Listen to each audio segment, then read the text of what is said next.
Welcome back to the Webby O'Neill channel. Plenty of Manchester United news to get into today. But we're also going to discuss Scott McTominay. I've seen a lot of comments with Man United fans divided on McTominay on whether we should keep or sell him in this current transfer window. So we want to get your opinions involved today. So make sure you get involved so we can discuss them throughout today's video. But first of all, I'm going to start with Facundo Palestre. It was reported this morning from Romano that he's made his move to Panathinaikos. Yeah, made his move, 23 years of age, never breaking into the United side now. £5 million for him, sell-on clause. Good deal all round as far as I'm concerned. What's going on here with United at the moment, selling people like Palestre, is Dan Ashworth, the team around him, they're just doing the housekeeping now. They're getting rid of all the fringe players. This is the second phase of the transfer window. I think Manchester United looking at it now, getting rid of people like Palestre. They're comfortable where they are. And that's with all the players. Yes, we've discussed loads of players recently going for transfers. It's not working and all that. But I think this is the next phase. Palestre, along with Will Fish, Hannibal. There's plenty of other youngsters there who aren't going to make the grade. And I think this is now just housekeeping by Dan Ashworth. This is what Sir Jim Ratcliffe wants. Counting the pennies get to pounds. Do you think he was given enough opportunities, Palestre, to show himself at Manchester United and what he can do? And what do you think about the transfer fees? Is it about right for a player for you? Yeah, I don't really think he had the opportunities. He had bit parts and that, and I thought he did well. But clearly someone behind the scenes doesn't think that he's got it. So at the end of the day, you just look at it and think a decision has been made. Not really hit the ground running at Manchester United. And the fee, I think the fee's fine. I think the deal, if he gets sold on, we get part of that fee. I think that's standard now. Fine. I'm just happy. I'm happy for him, really, because he's a Uruguayan international. And then go to Panathinaikos. He'll get regular football there. And he's done no wrong, really, at Manchester United. So good luck to the kid. Yeah, Keith Stitt in the chat says, correct decision to let Fish, Palestre move on and get their way in first-team football, especially when it's been blocked at Manchester United. Yeah, I was surprised by Fish. He has been blocked. He's had a couple of loans there up in Scotland and that. I thought he would go back there, but it looks like Cardiff is the place where he'll settle. This is what's happening now, getting rid of players, fringe players, and just a report there coming earlier on, Hannibal there being looked at by Burnley. So I think there's a few more to come yet, and I don't think we have to worry about any incomings. I think them deals, what being talked about incomings, are going to happen one way or another. Yeah, early reports on Hannibal is that Burnley are looking for a loan with an obligation to buy, but Manchester United want the transfer fee. Do you expect a transfer fee similar to Palestre, that £5 million mark, or should we be going for more for Hannibal? I think where United will settle on this is a small transfer fee and a sell-on clause.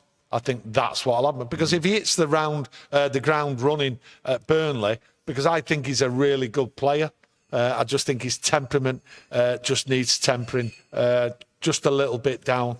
Because he's got his high octane when he goes running around in the tackles and that. So that's my problem with him. And maybe United see that as a problem. So if he curbs that and he gets really good run at Burnley and he performs well, then people might come in looking for him. So putting on a sell-on clause is the right thing. So 5 million, might get 6-7 million for him.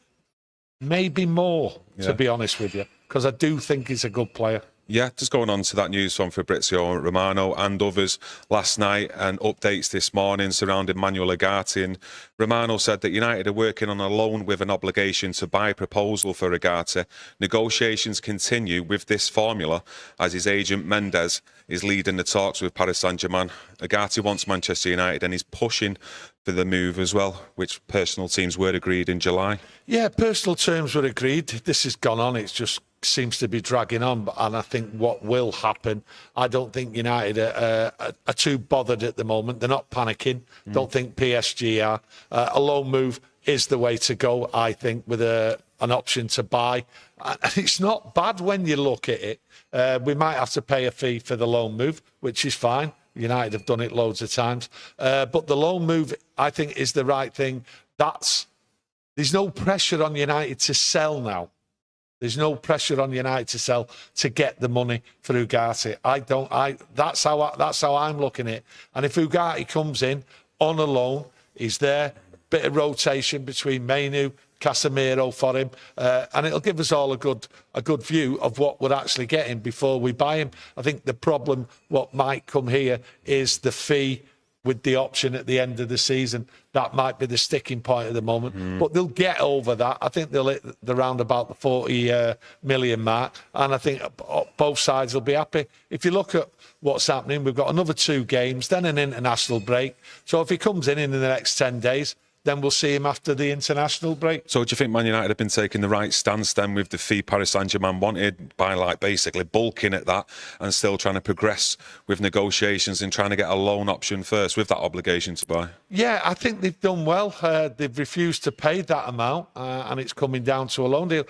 Manchester United clearly know that PSG want to remove him there because they brought players in and he's just not going to get a start there because they're looking at different tactics, different personnel, and he's surplus to requirements. But he's going to be good at United. I think he's a good player. United clearly want him. PSG are just trying to play hardball, and I've said that from the beginning. They're playing hardball. They're waiting for different deals to go through. So I think they've tried to pull Man United's pants down, but I think this is the best option all round, to be honest now. Would you expect Ugarte to be the last incoming transfer, though, at Manchester United? Me, personally, I still think we need another midfielder in there. But maybe that's wishful thinking, because for me, we're already one midfielder light because we've not got Amrabat. So Ugarte comes in as a physical body, just replacing him. And I still think we need some strength in depth there, me. Yeah, I do think this will be the last one. Sanderberg just went down. Just went down to Fulham. He's had a medical there. I don't think United are too bothered. There's no screaming and shouting, where's this other player, what they're looking at. No, I think this Ugarte will be the last deal. I think what we're having now is the period, like I say, of clearing out the fringe players. Yes, we could do with another player in midfield. We could do another player at left back, maybe another player at right back. That's how I look at it. Maybe we could... Left wing, centre forward... Another kit man. You're never going to get someone else on here. You're never going to get everything. If you look at what we have got in, I think it's excellent. And also removing players. The only player what I see trouble removing is actually Sancho. Why? I think he's. I think a lot of yous out there will know why, and you'll be getting it in the chat. But is it the actual fee? Is it the wages? Is it the player himself that he's just not that good enough and he's not the player we actually thought we were getting for Borussia Dortmund? I think if you look at it, the £40 million price tag United put on is mental. That 40 million to buy him, plus those mental wages. There's no way anyone is looking to buy him. I look at Sancho, right? I look at Sancho. It's like selling a barrel of oil to an eco-warrior. Yeah. That's how I look at it. You can't sell a barrel of oil to an eco-warrior. It's not going to happen. And Sancho, you can't. Because if you want to buy a player, you look at what's been going on with him, with his stats. How good? Is he first in this? Is he first in that? There is no stats on Sancho. It's not worth 40 million. You can't sell him. The wages, everything. So we've just got him hung round us. If someone comes in, I know there's reports out there, but if someone comes in for him, it's a loan move, and United will have to pay a substantial amount of his wages. Them wages just prohibit anything what's going on. Yeah, Christian Eriksen as well. I've seen some reports from The Athletic that was on screen earlier on saying there could be a possible deal with Ajax, but Man United are looking at a £5 million transfer fee. Well, a year left on his deal as well. Yeah, a year left on his deal. I've looked at the Ajax thing a few times, to be honest with you. His name's come up with Ajax. I actually thought he would be first out once that cup final had gone. He's still here. I don't think Ajax have got any money. I don't think they want to pay $5 million. I think they just...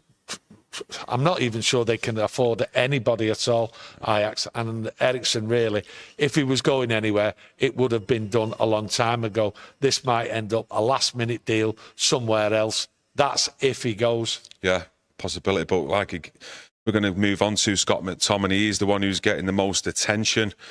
If we do sell Scott McTominay, surely we have to bring someone in to replace him. Oh, yeah, without a doubt. He's a squad player. I mean, I've spoken to a couple of people since Saturday's game, and we would have all been talking completely different about McTominay if Xerxes hadn't touched that ball, because he was there ready to volley it in the goal and get the winner and then be declared the hero of the day for being in the right position. That's how close McTominay was for his name being out there. But McTominay is a good squad player. He gets in the right places. It's how Erik ten Hag uses him. Will he use him to start games? I very much doubt he'll be starting many games. It's a squad game now. Okay, it's substitutes and everything, and it's how you use him. And we see it. We see what happens when McTominay comes on. He's effective. I don't think he wants to go, and I don't think United now, with that Fulham bid, can see anyone else coming in with a reasonable offer what United want for him now. And I think they're just going to be content keeping him here. And I think by Friday, it'll have all been cleared up with McTominay that he's here. And it's the same with Ugarte, that by Friday, we'll all know on them too. Yeah, there's talks that the sporting director from Napoli is over here speaking to Manchester United about the terms of an agreement for Scott McTominay. Is that a destination you'd see him ending up, though, McTominay? I personally don't see him going over to Napoli. I think he wants to stay in the Premier League, and quite rightly so. I think he can do a job here. I think playing for Scotland and that. I think he just wants to stay in this country, and I really can't see that Napoli sale going on there. I don't think it'd suit him, his personality and everything. Not that I've got a full 100% on his personality. I just look at him. To me, is a homeboy, and at this stage of his career, I think the Premier League is what he wants. And I look at him also going into next year, another year on his contract option. I think it'll be next year. Me now. Yeah. Do you think we'll see more Collier in the squad? Not just Collier. Collier's made the squad. But do you think, if let's say Scott McTominay was to leave, do you think that's a suitable replacement to have that body in the squad? Or do you think we need to still go out and get another player?